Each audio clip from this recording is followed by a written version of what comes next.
Death toll in Turkey and Syria from last week's earthquake passes the 35,000 mark. Turkish and Syrian Americans in Jacksonville are urging for continued help. That's a number that's so hard to wrap your mind around, 35,000. We're hearing more of their stories, how some families did manage to escape and what their loved ones call a miracle, and then those whose lives were lost. Renata Gregorio joining us live with how you can help if you have not already. Renata, good morning.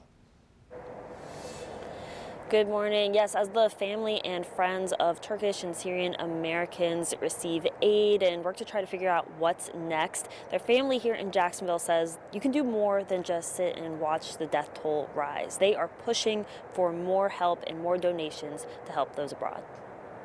Not forget about the people over there, you know. It can be happen to us too. Sel Büyüksaraç calls it a miracle. His cousins and their families in Turkey survived the earthquake. It was so cold.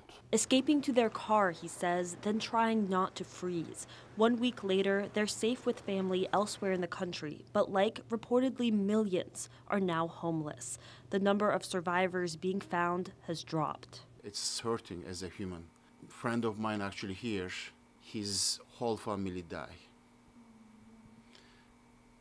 They were hoping until last minute to find out. They reached them, but the two young kids, less than teenagers. Sel, who is co-founder of River City Science Academy, thinks of the children lost and of the mental health of survivors. Regardless of it's my home country, I mean, I don't want to see anybody to be dying because so many people, especially I mentioned that the kids had a dream. To keep the dreams of survivors alive, working among children safe in Jacksonville, Sel urges families here to donate to help survivors.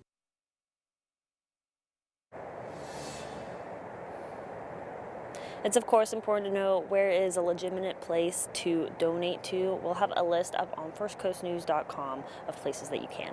Renata Gregorio reporting live in Jacksonville. First Coast News on your side.